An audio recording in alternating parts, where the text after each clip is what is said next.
The lobby of the Hargrove Grand Hotel smelled like money. Not real money, the kind you earn, but the kind that gets inherited, managed and displayed. Fresh lilies on every marble surface. Staff in pressed charcoal uniforms moving like ghosts through the space. And outside, beyond the brass revolving doors, a 2003 Ford Ranger with a cracked passenger mirror sat idling in the pickup lane.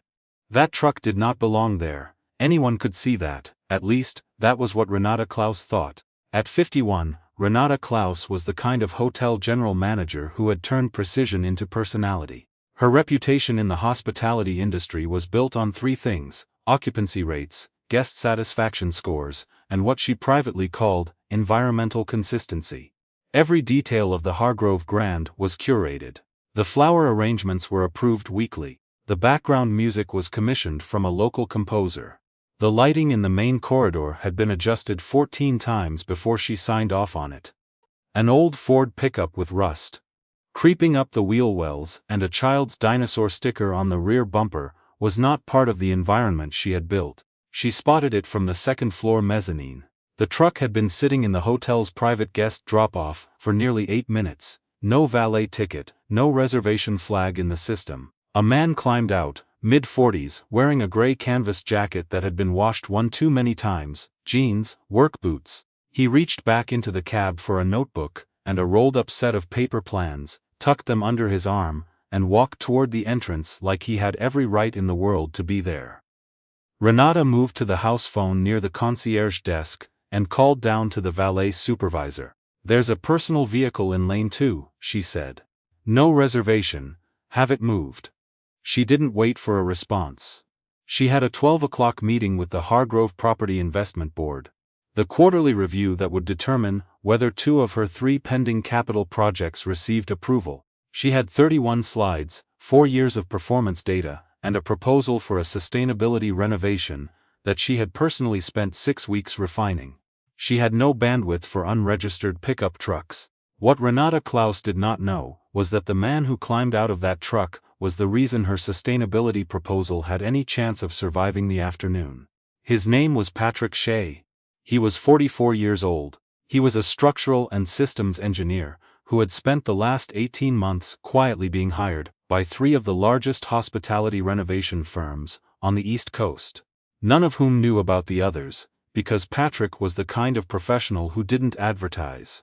He didn't have a LinkedIn profile. His website was a single white page with a contact form, no photos, and one line: independent structural and systems consulting, results-based. But inside the hospitality industry, among the people who actually made decisions, Patrick Shea's name had a way of surfacing at exactly the moment a project was failing. And then, 2 weeks after he arrived, it usually wasn't failing anymore. He had been brought in that morning by the Hargrove Investment Board. Not by Renata, by them. She hadn't been told in advance.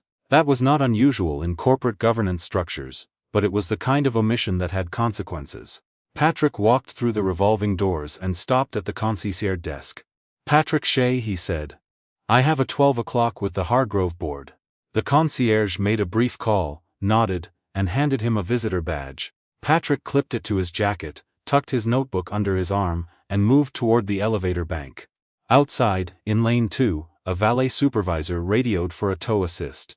Patrick Shea had learned to move quietly through rooms that weren't built for him. He'd grown up in Decatur, Illinois. Not the kind of Decatur that gets romanticized, but the working one, the one with the grain processing plant, smell on hot days, and the neighborhoods where people park their cars on the lawn because the driveways cracked and no one had money to re-pour. His father had been a pipe fitter.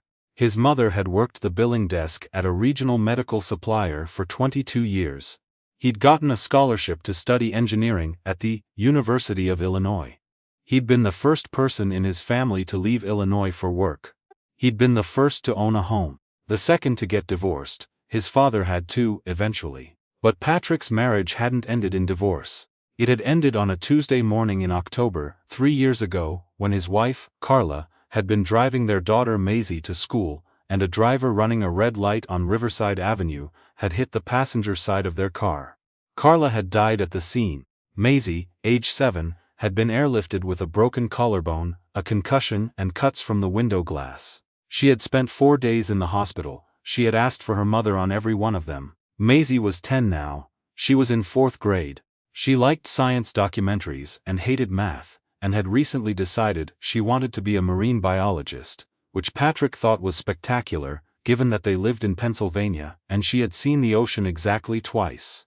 Every morning, Patrick made her breakfast. Usually eggs, sometimes pancakes on Fridays because she'd told him once that Fridays needed to be special somehow, and he'd never let that go. He dropped her at school, stopped by the job site or his home office depending on the day, and was always back at pickup by 3:15. Not 3:20, 3:15, because Maisie had a thing about waiting, a leftover anxiety from the accident, and Patrick understood it without needing her to explain it. The Ford Ranger had been his since 2011, he'd kept it maintained, not polished. It got him where he needed to go. He'd stopped caring what it looked like in parking lots about 6 months after Carla died, when he'd realized that caring about that kind of thing was a luxury he didn't have space for anymore. He carried his plans under his arm as he rode the elevator to the 14th floor, where the Hargrove board held its quarterly sessions, in a private conference room that overlooked the city. He had exactly 40 minutes before the meeting started. He used them to sit quietly in the corridor outside, review his notes one more time, and eat the other half of the granola bar.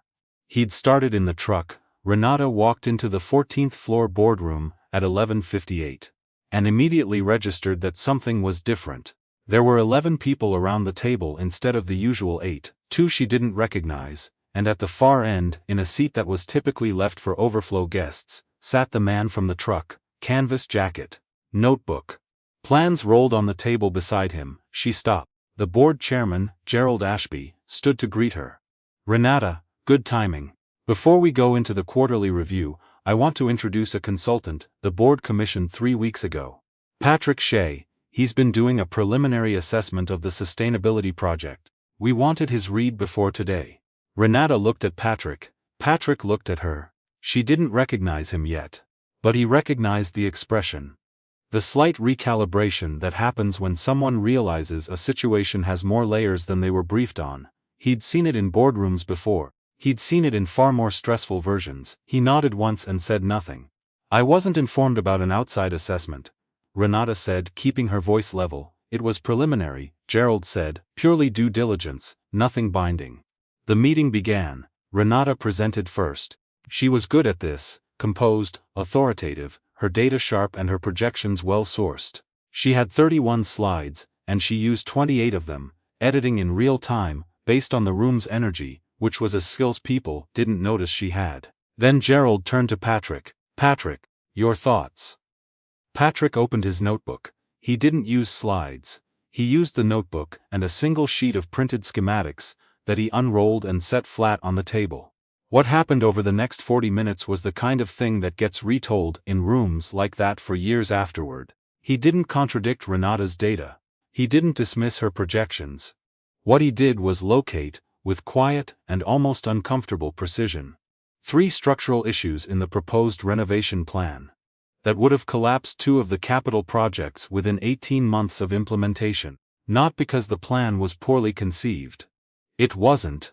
But because the building's original HVAC integration from its 1987 construction had a load-bearing dependency on the East Wing plenum system that hadn't been flagged in any of the existing engineering reports. Patrick had found it in the original blueprints, which he'd obtained from the city records office, and spent 11 evenings cross-referencing against the proposed renovation specs.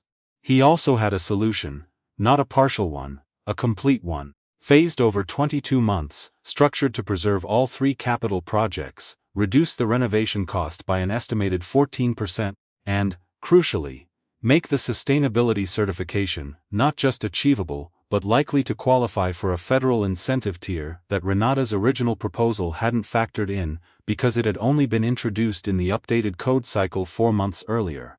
The board was very quiet by the time he finished. Then the questions started.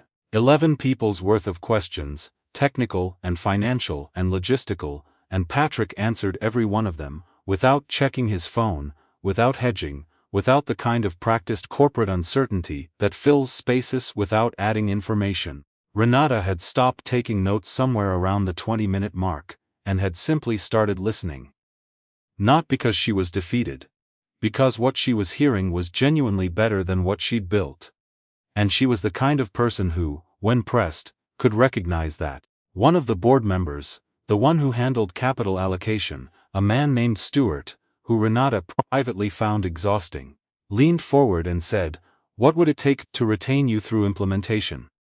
Patrick considered this for a moment. Then he said he'd need to step out at 2:30 to pick up his daughter from school. There was a meeting pause, the kind that wasn't really a pause, more a brief recalibration of everyone's sense of who they were dealing with. After that, he said, "We can discuss terms." He closed his notebook and began rolling his schematics. That was when Gerald Ashby said quietly to no one in particular, "Did someone say his truck was in the drop-off lane?" The room stilled. A board member pulled out a phone, another looked at Gerald. Renata, who had been in the middle of writing something down, stopped writing. Gerald looked at her. She felt the sequence of events assemble itself in real time. The man on the mezzanine, the call to the valet supervisor, the truck that had been sitting in lane 2 for 8 minutes, the visitor badge, the same man, now sitting 40 feet away, holding $4 million in answers. "I made that call," she said. She said it without flinching, which was the most honest thing she'd done in the meeting. The room understood immediately, and the silence that followed was the specific, weighted silence of collective witness. Not embarrassment, exactly. Something more instructive than that. Patrick, for his part, had not been unaware. He'd noticed when he returned from the restroom around the 1 o'clock mark that his truck was no longer visible from the window he'd passed in the corridor. He'd made a note of it mentally and set it aside. He had a presentation to finish. But when the board meeting began dissolving into logistics, and the energy in the room shifted from professional to something more anxious, he understood what was happening. He didn't say anything. There was nothing to say that the situation hadn't already said more clearly. Gerald excused 2 of the lower-level attendees and asked Patrick if he could stay for a moment. Patrick said yes. Renata Klaus stood near the window. She was not someone who avoided accountability. That, at least, he had already read about her, because he'd done background research on the property's leadership before coming in, the way he always did. Her reputation was for high standards and genuine results. She wasn't a careless person. She had made a fast judgment about a vehicle in a lane and hadn't thought past it, the way fast judgments usually go. She crossed the room and stood in front of him. "I ordered your truck towed," she said. "It was a mistake. I'm sorry." She didn't dress it up.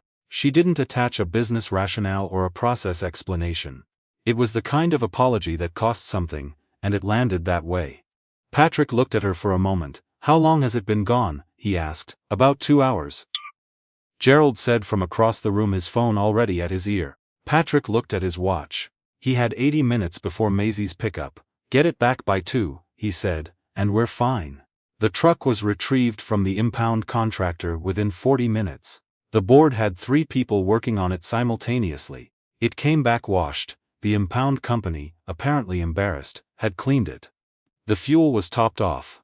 It was parked, as Renata had personally instructed, directly in front of the main entrance doors under the hotel awning, where the Hargrove Grand's best guests were usually dropped off. Patrick walked out at 1:58 with his plans under his arm and his notebook tucked into his jacket pocket. He didn't walk out alone. Gerald Ashby walked with him, then Stewart from Capital Allocation. Then 2 other board members whose names Patrick had already begun sorting in his memory for later. They came out of the elevator in a small cluster, not ceremonially. There was nothing performative about it.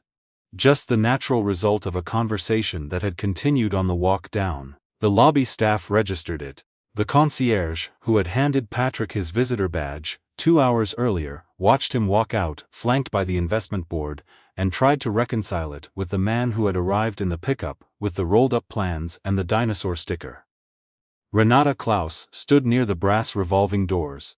She had come down separately. She watched Patrick approach his truck, set his materials on the passenger seat, and close the door. He looked back once. She gave him a single nod. He returned it. There was no warmth in it yet, but there was acknowledgement, and sometimes acknowledgement is where things begin. Patrick drove to Maisie's school with 8 minutes to spare.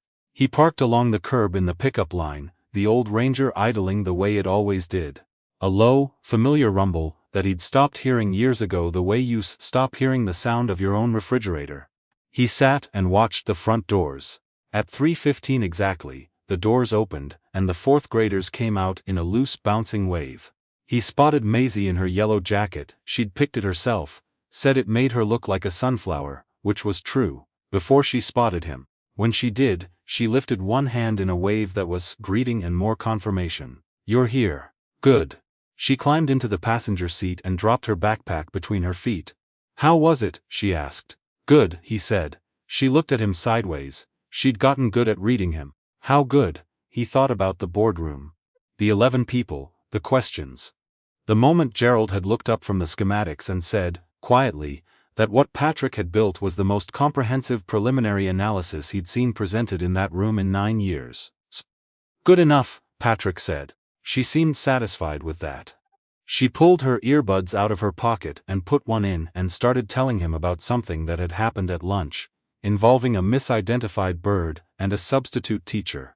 And he drove, and the truck rattled around the corners the way it always did, and the afternoon light came in through the cracked passenger mirror, at an angle that made everything briefly look golden. The contract was signed 5 weeks later. 22 months, full implementation oversight. A retainer that Patrick, when he saw the number, had to read twice before he accepted it as real, not because it was beyond the range of what he knew he was worth. He understood his work, but because there is still a particular strangeness to the moment when the world agrees with you in writing. He paid off the last of Carla's hospital bills on a Thursday afternoon by phone, sitting in the truck in a parking lot outside a grocery store. The representative on the other end confirmed the account was cleared. Patrick said thank you. He sat there for another 5 minutes before he went inside. He opened a college savings account for Maisie the following Monday. The financial advisor asked what name to put on it. Patrick spelled Maisie's last name twice. The advisor entered it. Patrick signed the paperwork and drove home. He did not replace the truck. He thought about it. Drove past a dealership a couple of times on the way home in the early weeks after the contract, the way you do when a thing becomes possible that wasn't before. But each time he kept driving. The Ford Ranger had been through everything. It had carried Carla's last grocery run, and Maisie's first day back at school after the accident, and 3 years of early mornings and late arriving clients, and quiet breakdowns in empty parking lots that no one ever saw. He wasn't sentimental as a rule, but he understood the difference between replacing something because it was broken and replacing it because you were embarrassed by it. The truck wasn't broken. He got the cracked mirror replaced. He had the rust treated. He put new tires on it for the first time in 4 years. Maisie, when she saw it back in the driveway, said, "It looks the same." "It is the same," Patrick said. She shrugged and went inside, which was exactly right. At the Hargrove Grand, the renovation began 6 months into the contract. First phase, East Wing HVAC restructuring. The plenum dependency issue that Patrick had flagged was addressed before a single cosmetic change was made, and because of that, the project stayed on schedule in a way that hotel renovations almost never do. Renata Klaus ran the project on the hotel's side. She and Patrick developed a working relationship that was efficient and, over time, quietly respectful. She had a precision he appreciated. He had a patience she hadn't expected from someone she'd initially misread so thoroughly. They disagreed several times. About timeline, about contractor selection, about a third-phase adjustment that she thought was unnecessary. And that he turned out to be right about. And each disagreement was resolved without the kind of low-grade resentment that accumulates in long projects when people can't separate professional from personal. She never raised what had happened with the truck again. He didn't either. It was understood between them in the way some things are. Fully acknowledged, never repeated. The Hargrove Grand received its sustainability certification in month 19. It qualified for the federal incentive tier Patrick had identified. The cost savings on the renovation, when the final numbers came in, were 16.2% below original projections, slightly better than Patrick had estimated. Gerald Ashby mentioned it in a board summary email.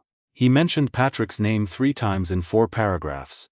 Patrick read the email standing in his kitchen one morning, while Maisie ate breakfast, and argued that cereal was a completely valid form of nutrition, and he was wrong to push the eggs. He sent back one line, "Thank you for the opportunity." Then he made the eggs anyway, because he was her father and it was what he did. The people who work long enough in professional environments learn that the defining moments of a career rarely look like what you expected. They don't announce themselves.